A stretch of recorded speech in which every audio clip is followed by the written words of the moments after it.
Hey guys, welcome back to ED Figure. If you're brand new to the channel, don't forget to subscribe and like the video. Today we're going to take a look at Buzzmod 112 Tengen Uzui from Demon Slayer. And again, I'm still going all in for the Figma line, not for Buzzmod, but I'm always happy to get figures that Figma does not make. And I really like how massive this figure turned out to be. I'm really happy. Can't wait to check it out. Here's the left of the box. Here's the right of the box. And here's the back of the box. Looking really good. Again, the only thing I dislike just by looking at the pictures is the shoulder. I really hate the gaps in there, but we're going to find out. Let's see. And here's the figure still in the inner packaging, looking really good. And he does come with a fair amount of stuff, even though it's a little bit pricey. But yeah, let's check it out. Alright, and here we have the figure itself, and my first impression on this figure is actually pretty good. By now, this is like their 6th or 7th attempt, so I think they kind of know what they're doing. Again, I just really like how massive he is, and for the most part, I don't seem to have any paint issues. The joints are okay for the most part. Really, the only complaint I have, especially on my copy, is how loose the thigh swivel over here is. Like, this is a big issue because the rest of the figure is really solid. Just this part, like, it's really loose. Let me just kind of show you guys like where I have problem with. So if this is really loose, it gets kind of annoying when I'm posing with my figure. Yeah, so like that just doesn't feel good, like especially for such an expensive figure. But other than that, the figure is really solid. It's so like tight to the point that I have to be careful when I'm dealing with it. Like guys can just kind of hear that. And yeah, I just kind of wish like the thigh swivels are like the same, right? Like this is kind of annoying. I really don't understand how this passed through like the QC issues and stuff. Maybe it's just my copy, but yeah, let me know in the comments if you have the same issue. And again, I really dislike shoulder joints like this. Usually I'm not the one to complain when it comes to like gaps and stuff. When it comes to articulate figures, I understand that because I collect so much, but this is just a huge turn off for me for any figure. This is the only reason why I don't collect some of the Revoltech stuff. But anyways, I think we can jump straight into the articulation. He looks great for the most part though. Yeah, this is like the only problem I have. And for the articulation, let's quickly go over it from the neck down, but it should be really straightforward. He can look up about this much, look down only about this much. No, actually, yeah, you can move it a little bit forward. My figure is just really tight. You can move it side to side, no problem. And for the shoulder, again, I really hate this. Let me know in the comments on what you think. Maybe you guys like it.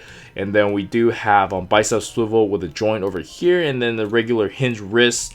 And then for the ab crunch, you can bend forward only about this much. You can bend backwards. I think my figure is just really tight, but you can bend backwards about this much. Have some pretty decent side-to-side movement. And for the leg, we do have like a really big ball joint over here, and that's really tight for mine. You can kick up about this high, bend about this much. This is really nice. Figma can really learn from this.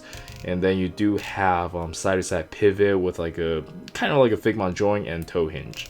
I guess it is passable. I think you are able to pull off some really cool poses, but I just really hate this loose drawing. But yeah, I believe that's it for the articulation, and let's check out some accessories. And for the accessories, we can start with the default face, and I think it looks really good. They definitely nailed the look. And next up, we have a teeth gritting angry face. Looks really good as well. And then we get like a kind of a cocky face when he's saying something to people. And the last face we got is like a crazy smiling face. This one is probably my favorite. And next up, we do have interchangeable head for like a different hairstyle when he's like all messed up. And yeah, this is probably the main reason why I got this figure. Like even if Figma were to make one themselves, you can't guarantee that they're gonna give us like alternative hair like this. Very cool. I love it. And for the interchangeable hands, it is really straightforward, and they're all very nicely painted and sculpted. Like, look at all these fingernails. We have a pair of display open hands, a pair of relaxed open hands he came with, a pair of hands to hold the weapon, and the fist. Very straightforward. And next up, we have his signature weapon, of course, and this is hands down the best looking weapon I've seen in a very long time. It's so nicely detailed, very well painted, like it's just beautiful. And of course, we have like the bandage up version. You can put this behind his back. I'm going to show you guys later. And then we have a bunch of like the bandages behind his back when you like assemble the blade. And it's kind of ridiculous to me with get this like a Gundam Kid thing, but it is what it is. I digress.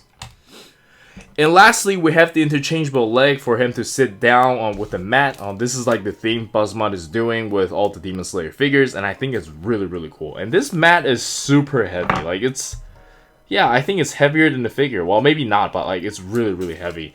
And then we do have the effect parts, and these are really cool. And yeah, I believe that's everything. Overall, it does come with a lot of stuff, with a lot of playability. And yeah, let's check out some action posing.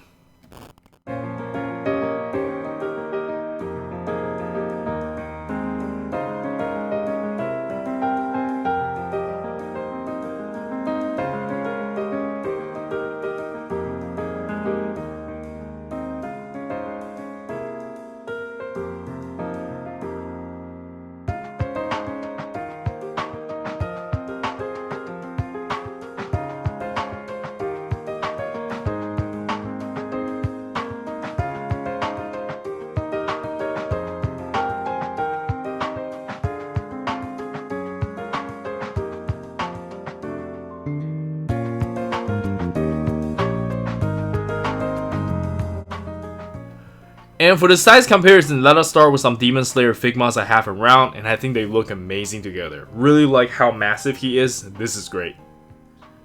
And then we have some good old Dragon Ball SH fig arts. And then we have my favorite, the Naruto SH fig arts. And then we have some JJK SH fig arts. And then we have some Mayfex and the SH fig arts Venom. And lastly, we have some other Figma figures, and let's jump straight into the final thoughts.